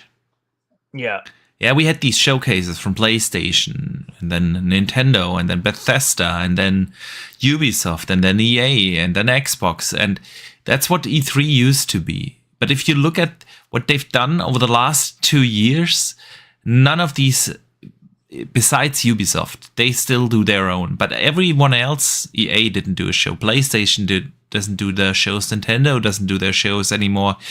Bethesda is obviously now Xbox. So when you look at that, Assassin's Creed Shadows was on the Xbox stage. EA put Star Wars Outlaws on that stage. I think they are already there. They are owning the June showcase and season. And yes, there are the Keyleys, and yes, there have been a few good game announcements coming from the Keyleys, but nobody's talking about the Keyleys. Everyone's talking about the Xbox Fest. So I think they're already there. They own the Xbox show is now the June Christmas season for gamers. And yes, PlayStation fans are going to watch this year's Xbox showcase very differently than they did last year, because they know, hey, the vast majority of the games shown we will be able to play too. Well, not only that, if you look at the way that they've done the Xbox Developer Direct this year, you'll notice that they're not afraid to put PlayStation symbols on their shows now. True that. So I think the Xbox showcase this year will be theoretically a multi-plat showcase by Xbox as a publisher, as opposed to Xbox as a console brand. Yeah, I agree. I do agree. Yeah. So, all right. The next question comes in from Sith Lord. He says, time to restructure PlayStation, but is it too late? It's never too late. I agree. It's never too late. I think, but what I do think they need to do is get back to what they're best at. We've mentioned this multiple times. Not everyone's cut out to do the live service kind of front on things. They've got a couple of live service games that they can work well with, like Gran Turismo, etc., which they need to do better with, because, of course, when that first came out, prices were significantly too high to justify a lot of the stuff that they were doing on that game, which didn't make much sense. But they've got a couple of titles on there that they could do live service on and do well with, but ultimately their biggest selling feature has always been their really high quality first party single player IPs, and they need to get back to that. They've got Bungie to do a multiplayer game, so let Bungie do what Bungie have been best at and create a multiplayer game. Yeah. The rest of the studios have always been good at making single player games. If you want to get a multiplayer developer, then you go out and buy a multiplayer developer. Don't take away from what a company is good at doing and make them do something that they're not comfortable with. Or at least make the multiplayer aspect included in the single player games. Yes, exactly. You know what I mean? Like your Last of Us multiplayer. You had the great single player experience, and for those who wanted to, not everything needs multiplayer. Doesn't necessarily mean games as a service. It doesn't mean ongoing games. You know, I also think Halo should have stuck with that formula and not trying to be a live service game. I don't see a reason why in 2025 it shouldn't work for a shooter. Like your Halo to launch, have like 12 maps, and then sell 3 months later another 12 maps as the map pack, but not to have that live service model in there. And PlayStation could do exactly the same if they want to have multiplayer games. You don't have to have games as a service titles. It's totally okay to have your multiplayer game, and after, I don't know, 6 months or 12 months, well, the multiplayer is dead. That's how it used to be for decades, and I don't see why it shouldn't be possible to have a successful game following that model, right? Yeah. So completely agree. But I think they should restructure to a point, and again, I think they should have somebody in charge at the top who knows games. It helps. And it helps. I agree. And I wouldn't say that Herman Holst didn't know games. Oh, he does. He just doesn't know business. Exactly. That's the thing, right? So, Greco writes in and says this: we have seen reports of Xbox being the biggest publisher on PlayStation, and PlayStation being the platform giving Xbox the biggest percentage of revenue on titles. Both parties gain a lot from this relationship. But who would you say needs who more? Who has the greater leverage in negotiation? Still PlayStation. By sheer, and the reason I say this isn't because, Microsoft have the biggest studios and Microsoft are everywhere. In terms of brand recognition, solely on brand recognition, PlayStation still have the leverage. I agree on the platform side of things, absolutely. But if you think about what it would mean for PlayStation to lose a Call of Duty, because we both agreed earlier in the show, that the Xbox being the biggest publisher on PlayStation is solely because of Call of Duty, because it's not because of Elder Scrolls Online, and it's not because of Sea of Thieves or Pentiment.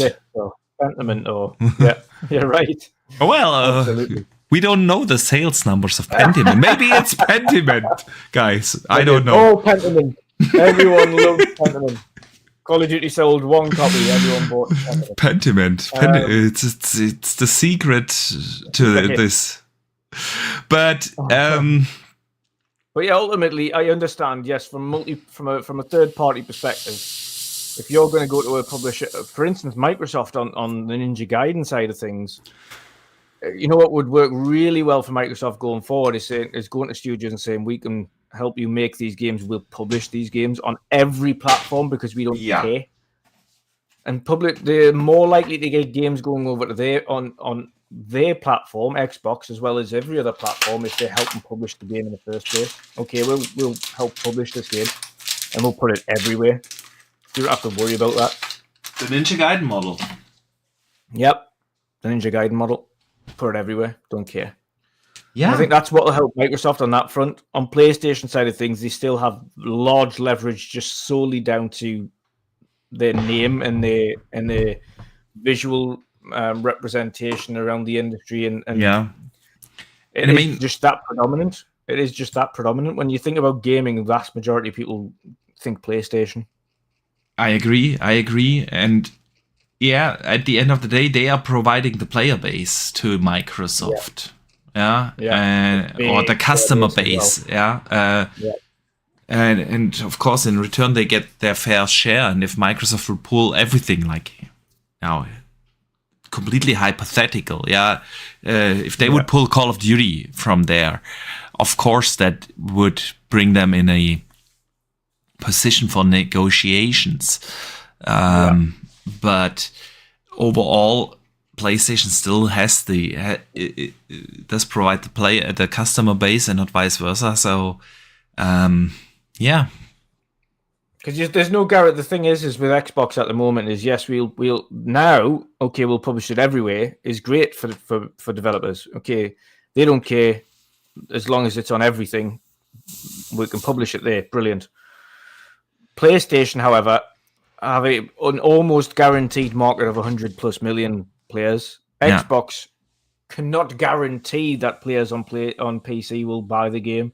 They cannot guarantee that they'll buy it on Xbox's store because they probably won't. They'll buy it on Steam. So, yes, although theoretically they've got a big amount, like, Xbox are going for billions, but they're not, because take out the billions. The vast majority of those billions are mobile players, right? Yeah, absolutely. And they play gacha games and silly little things that we don't care about. Like the vast majority of those gamers worldwide that are in the billions are mobile players. Yeah, and they don't play actual video games as the ones we know of, the big AAA stuff. So it's a fallacy. Like I say, a fallacy when it comes to shouting about billions of players worldwide. You're talking maybe multiple hundreds of millions, but not billions when it comes to actual PC and console players. Yeah, I agree. And PlayStation have probably about a third of the market when it comes to that. Nintendo have another third of that market, and then Xbox and PC share the other third. Yeah.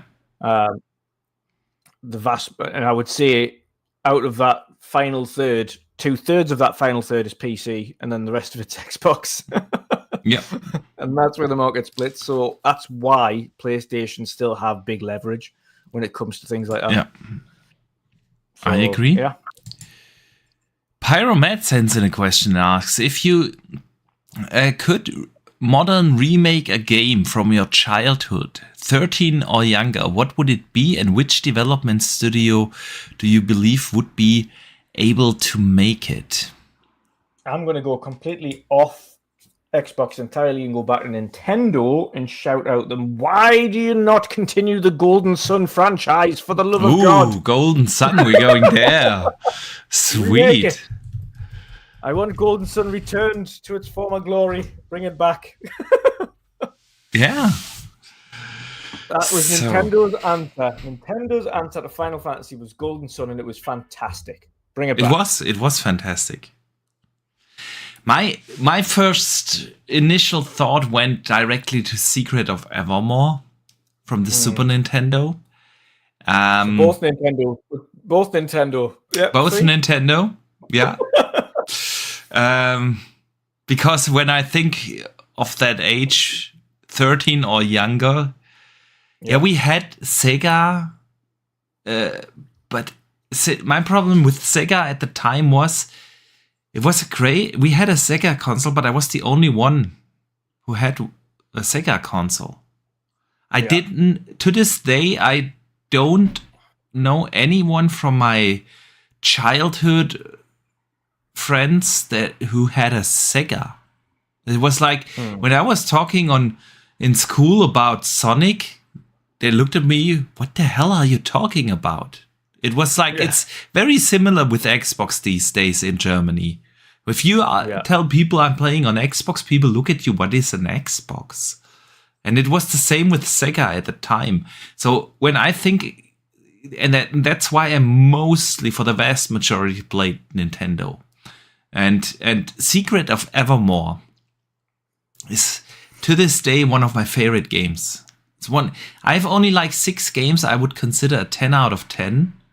And one of them is Secret of Evermore. It is a Square game.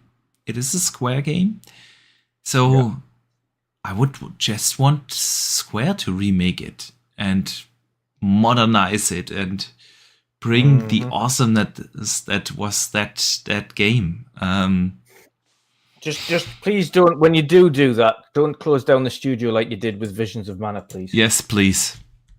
Yes, please. Make a great game, and then they just went, yeah, now you're closed. Yeah. Goodbye. yeah.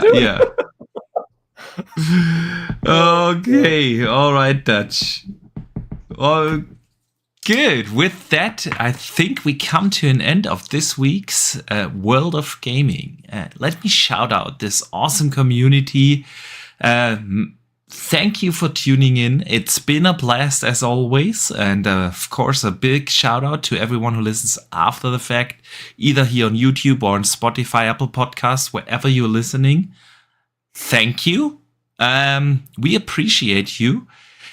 Big shout out, of course, to the channel members that do support the channel. We appreciate that. And Dutch, let everyone know what you are working on and where they can find you. Yeah, I'm not working on anything at the moment. I'm just gaming. I was meaning to do that Sunday show, but I've just been that busy recently that I've not had a chance to get it started. Probably be maybe later this month, maybe it's the back end of this month when I get that started. Eventually, things have calmed down. But yeah, I'm just gaming and chilling and just getting on with life at the moment. But I'll be back again with the podcast on Thursday next week. We'll get back to normal. Yes. Other than that, just chilling and playing video games. And I'm going hiking next weekend. Woo! Ooh, sweet. First hike of the year. So looking forward to that. Awesome. Yes, awesome. So yeah, like you said, we will be back next week on Thursday in the regular spot. Thursday, 2 p.m. Eastern, 8 p.m. Central Europe, or 7 p.m. UK time. The weekend is here. We can play some games tomorrow on Sunday and just relax. Yeah. And I'm looking forward to do that. Let's see if I can pull myself away from Path of Exile and continue with Ninja Gaiden. But yeah, other than that, yeah, you probably should. All right, guys. That doesn't get them to revoke your license for a little bit. See, I'm loving Path of Exile. I truly do. But the problem is that it's still in early access, and once the game launches, you're gonna lose your character. So all the work I've been putting in now is gonna be gone. That means you have to play it all again. I'm sure you won't mind. Yeah, true that.